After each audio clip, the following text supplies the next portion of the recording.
इधर भी समझ नहीं आएगा। हाँ मैं वो यूँ है कि मैं ना मुझे नहीं आता मोबाइल से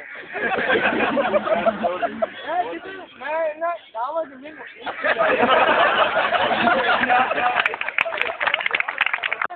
साइड में हो जाऊँगा